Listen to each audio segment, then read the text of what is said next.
I always thought living with roommates would be a mix of sitcom fun and shared responsibility. You know, splitting bills, swapping chores, hanging out together on lazy Sunday afternoons.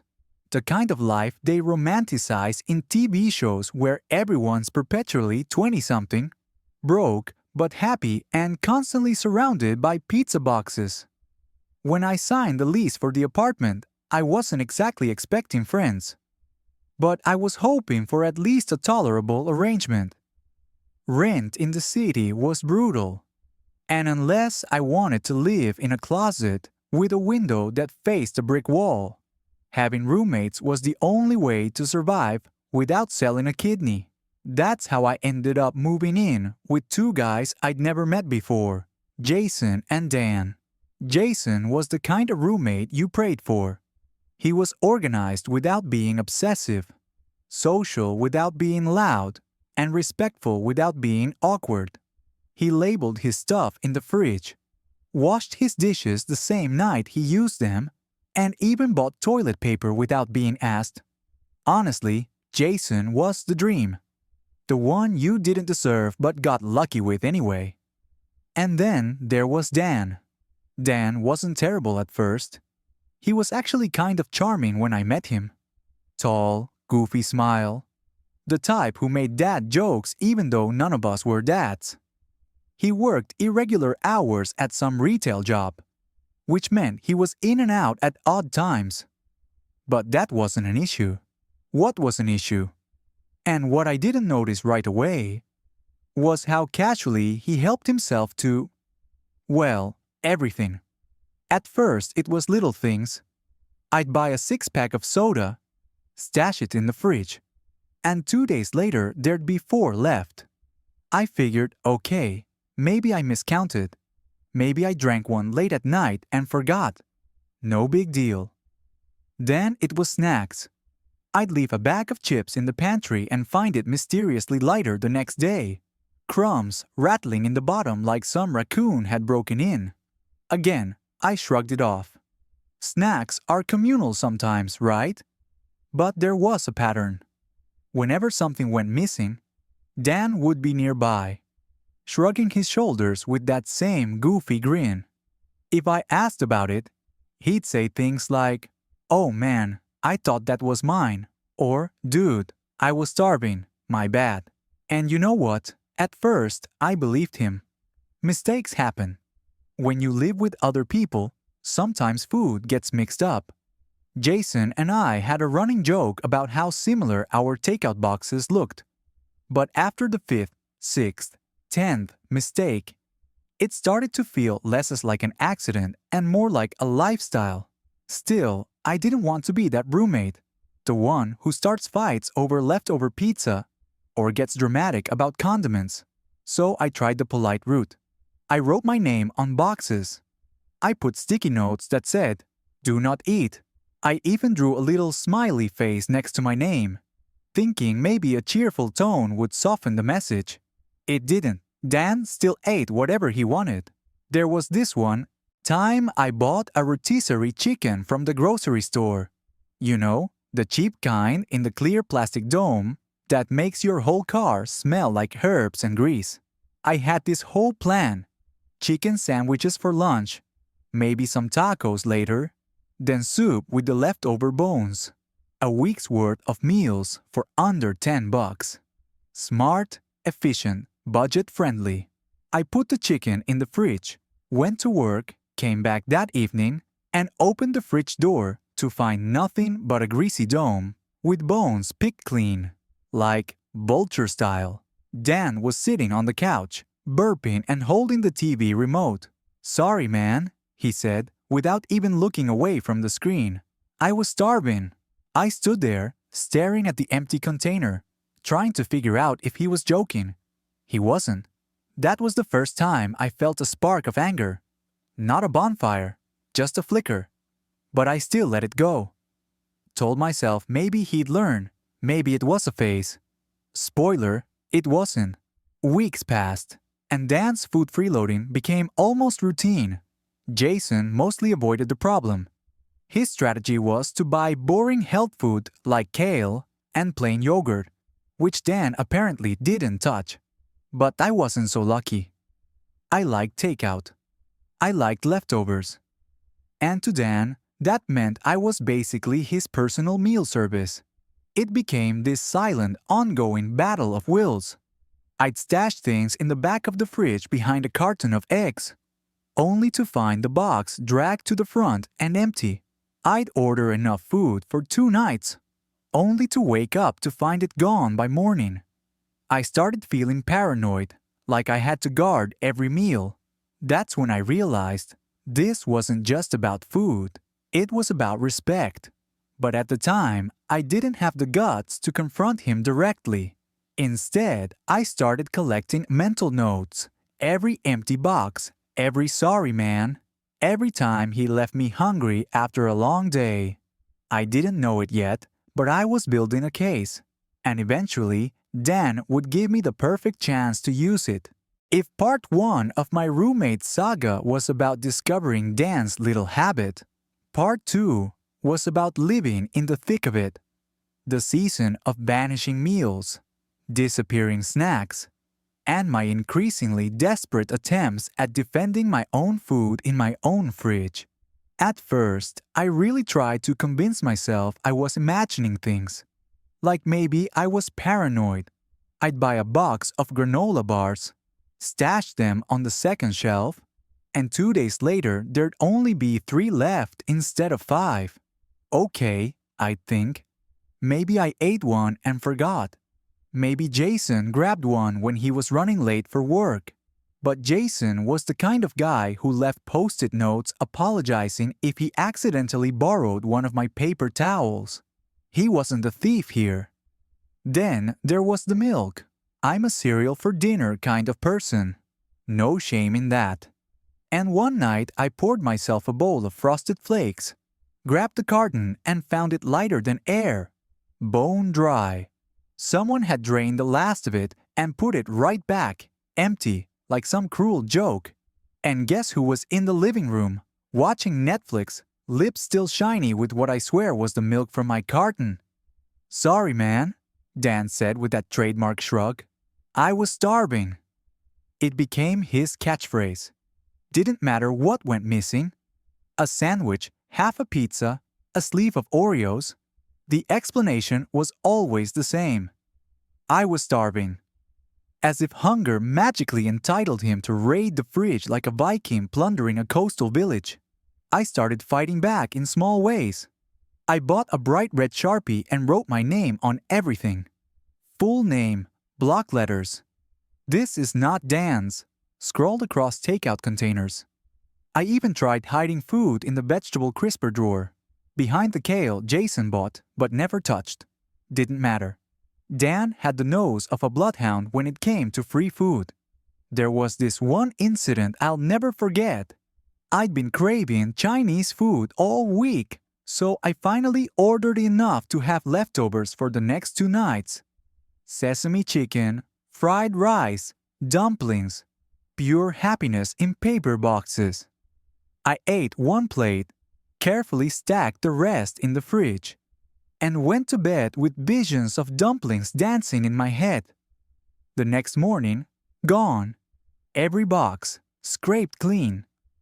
I stood there with the fridge door open, staring at the empty shelves like they'd personally betrayed me. Jason walked in, rubbing his eyes, and froze. "Dude, did someone seriously eat all that?" "Guess who?" I muttered. Jason didn't even need to ask. "Man, you gotta say something." And I knew he was right. But here's the thing. Dan had this way of making you feel like you were the crazy one for being upset. If you called him out, he'd laugh it off, make some joke about how food is meant to be shared. Or worse, act all innocent. "Relax, bro," he'd say, waving me off. "It's just food. Just food. Sure. Just food that I worked for, ordered, paid for, and saved for later. Just food that disappeared before I could touch it again." After a while, it stopped being about hunger and started being about principle. It wasn't that I couldn't afford to buy more. It was that I didn't want to live in a house where I had to guard my fridge like it was Fort Knox. Jason felt the tension too, though he mostly kept his distance. He survived by buying boring stuff: quinoa, plain yogurt, unsalted almonds, things Dan wouldn't touch unless he was on the brink of starvation. But me? I liked flavor. I liked greasy takeout and midnight snacks, which meant I was Dan's #1 target. The worst part was how casual he was about it. He never apologized with any real sincerity. No offers to replace what he'd eaten. No Venmo payments. No, let me get you dinner next time. Just that same old line. Sorry, man, I was starving. After a while, I started cataloging every theft in my head, like I was keeping a legal record. Granola bars, stolen. Milk, drained. Chinese leftovers, obliterated. Rotisserie chicken, stripped to the bone. Half a pizza, vanished overnight. Each one was another tally mark on the wall of resentment I was building inside. Still, I stayed quiet. I guess part of me wanted to avoid the drama. The apartment was otherwise fine. Good location, decent rent, Jason was great. And I didn't want to blow it up over food. But each time I opened the fridge and found my dinner gone, I could feel the pressure building. I didn't know it yet, but the breaking point was coming. And it was going to arrive in the form of a glorious, steaming box of Thai food. It happened on a Wednesday.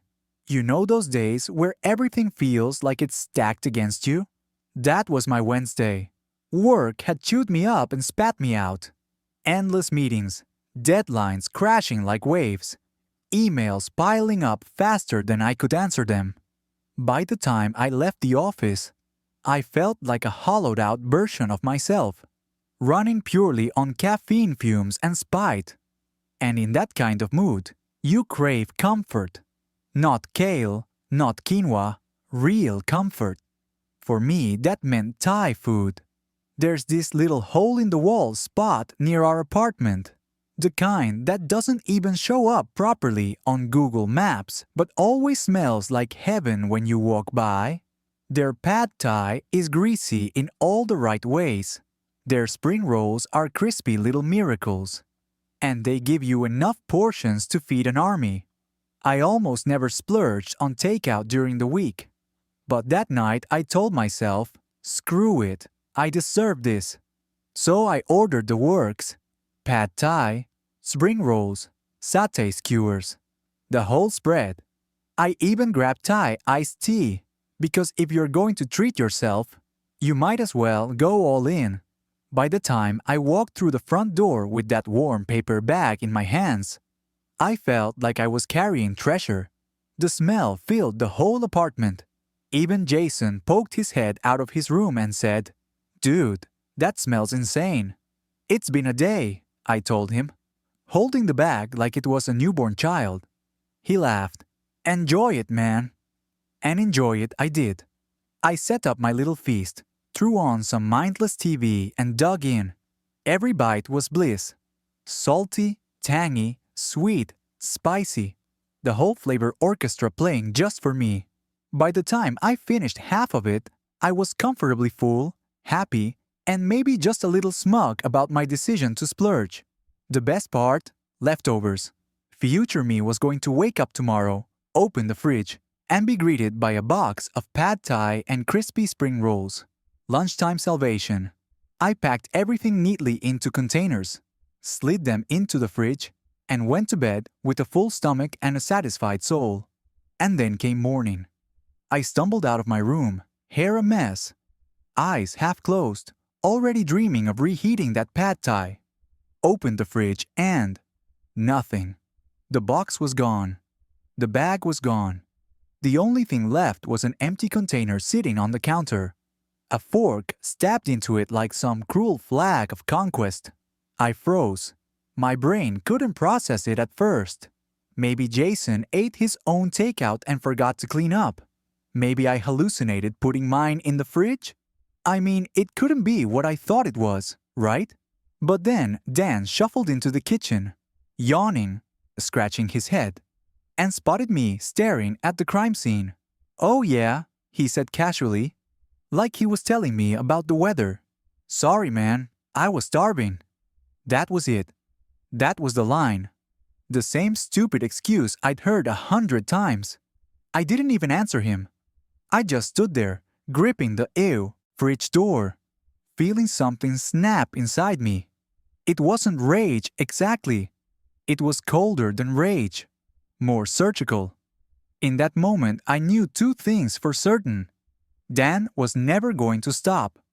I wasn't going to fight him about it. I was going to teach him. So I stayed quiet. I let him shrug it off. I didn't argue, didn't complain, didn't even scold him. I just let him think he'd gotten away with it again. Because what he didn't realize was that his birthday was coming up. And his mom, sweet, unsuspecting woman that she was, had dropped off a triple-layer chocolate cake the night before. A big, beautiful thing with glossy frosting and sprinkles. The kind of cake you only get once a year. Dan wouldn't shut up about it. "This baby's all mine," he bragged, patting the box like it was his prized possession. Not touching it until after my dinner with the guys. Gonna savor it. I smiled. I nodded. And deep down, I made my plan. If Dan wanted to steal food with no remorse, then it was time for him to know exactly what it felt like. And nothing was more poetic than using his precious birthday cake to do it. If you've never lived with someone like Dan, let me paint the picture. He wasn't just careless with other people's food. He was proud of his own. When it came to his stuff, suddenly he understood the concept of ownership crystal clear. If he bought chips, he'd keep them in his room. If he had beer, he'd mark the caps with a Sharpie so nobody mixed them up. But this birthday cake? This was on another level. His mom had dropped it off the night before, smiling sweetly as she handed him the box. I happened to be in the living room when it happened. Dan's whole face lit up like a kid on Christmas morning. "Triple-layer chocolate," she said, like she was announcing royalty. Dan carried that cake to the fridge like it was a crown jewel. He cleared out half a shelf, slid it in gently, and actually announced to the apartment, "Do not touch this. This is mine, all mine. Birthday privileges, dudes." Jason and I exchanged a look. Jason rolled his eyes and muttered, "Don't worry, nobody wants to mess with your cake." But me? Oh, I was already plotting. Because here's the irony. For months, Dan had stolen bites, meals, entire dinners, without ever asking. And every time when I confronted him, it was the same shrug, the same phrase, "Sorry man, I was starving." So when he strutted around bragging about how this cake was his, how he was saving it for the perfect moment, it felt like fate had finally delivered the perfect weapon straight into my hands. I didn't rush it. I waited. That whole day, I acted normal. I didn't bring up the pad thai fiasco. I didn't mention the cake. I didn't even hint at what I was planning. Dan, meanwhile, wouldn't shut up about it. He kept opening the fridge just to peek at the box, like it might sprout legs and run away. He told Jason and me, twice, about how his friends were taking him to dinner, and how afterwards he was going to come home, kick back, and enjoy his birthday masterpiece. Honestly, it was kind of funny watching him gloat. He had no idea he was writing the opening chapter of his own downfall. That evening, he left for dinner. The apartment went quiet. Jason was out too, leaving me alone with the fridge and the sacred cake inside. I'll admit it. When I opened the box, I hesitated. For just a second. Because it wasn't just any cake. It was beautiful. 3 towering layers of chocolate sponge, thick frosting swirled perfectly across the top. Glossy like satin. The kind of cake that belonged in a bakery window. Not in a fridge guarded by a guy who couldn't respect leftovers. But then I remembered my pad thai, my spring rolls, my rotisserie chicken stripped down to bones, the milk carton put back empty. And just like that, the hesitation melted. I grabbed a knife. The first slice was huge. Not a polite sliver, not a birthday-sized wedge. A monster slice. The kind you cut when you've had a terrible week and decide you deserve it. I sat down at the kitchen table and ate it slowly, savoring every bite. And oh man, it was good. Rich, moist, decadent. Every forkful tasted like justice. And then, I cut another slice. By the time I was done, half the cake was gone. I felt full, stuffed even, but also strangely liberated. Months of frustration had been packed into every bite, and now I was satisfied in more ways than one. But I wasn't careless. Oh no, I knew Dan. If he saw half the cake missing, he'd explode. So I took a spatula, smoothed the frosting across the cut edge, and rearranged the box so it looked untouched at first glance. To anyone peeking in, it was still a pristine cake, waiting to be celebrated. And then I closed the fridge, washed my plate, and sat back on the couch like nothing had happened. A couple hours later, I heard the front door unlock. Dan stumbled in, smelling like beer and fried food, buzzing from his night out. He was humming to himself as he opened the fridge, pulled out the box, and flipped it open. Silence. Then, "Who the hell ate my cake?" I looked up from the couch, met his eyes, and said it as calmly as I could, almost word for word. "Sorry, man. I was starving." The look on his face was priceless. Shock, confusion, indignation, all battling at once. He opened his mouth like he wanted to argue, then shut it again. Because what could he say? I'd used his own excuse, the exact one he'd tossed at me a dozen times. For the first time since I'd known him, Dan had no comeback. Dan just stood there, staring into the cake box like it had personally betrayed him. His mouth opened, closed, then opened again. He looked like a fish out of water, gulping air, searching for words. "Are you serious?" he finally sputtered. "That was my birthday cake." I leaned back on the couch, arms stretched across the cushions like a man entirely at peace with himself. "Yeah," I said, voice calm and casual. "I was starving." The silence that followed was heavy. Jason, who'd come home midway through Dan's ranting, leaned against the kitchen doorway, eyebrows raised, trying not to laugh. He knew exactly what I was doing. Dan pointed at me with the cake knife, like he was about to launch into a speech, but nothing came out. What could he say? For months, he'd stolen my food without hesitation. For months, he'd brushed me off with that same lazy excuse. Now, for the first time, he was on the receiving end of it, and it stung. I could see the gears turning in his head. Part of him wanted to explode, to yell about respect and boundaries. But another part of him knew he didn't have a leg to stand on.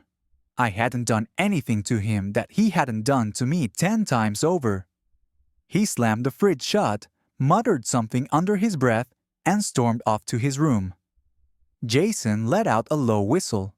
"Dude," he said, grinning, "that was brutal." I shrugged. Fair's fair. And that was that. The next day, I half expected Dan to give me the cold shoulder or maybe even retaliate. But instead, something changed. The fridge stayed exactly as I left it. My leftovers survived the night. My snacks remained untouched. Even the milk carton, miracle of miracles, was left with enough in it for cereal. Dan didn't apologize. That wasn't his style. But he didn't steal from me again.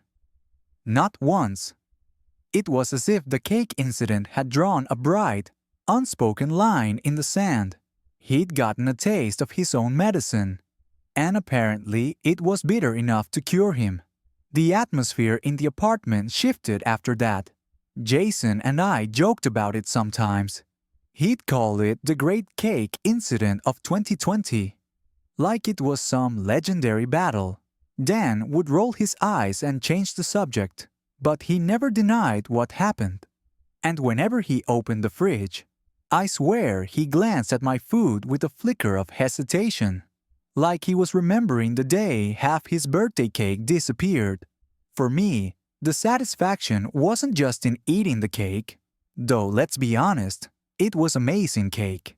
It was in finally evening the score, in proving that I wasn't helpless, that I didn't need to yell or nag or beg him to respect me. All I had to do was mirror his own behavior back at him, give him a slice of his own medicine, literally. Looking back, I almost laugh at how poetic it was. All those, "sorry man, I was starving" excuses he threw my way, only to have the exact words served back to him on his own birthday. We never really talked about it after that. We didn't need to. The lesson had landed. Sometimes petty revenge is the only language people understand. And in our apartment, from that day forward, my leftovers lived in peace.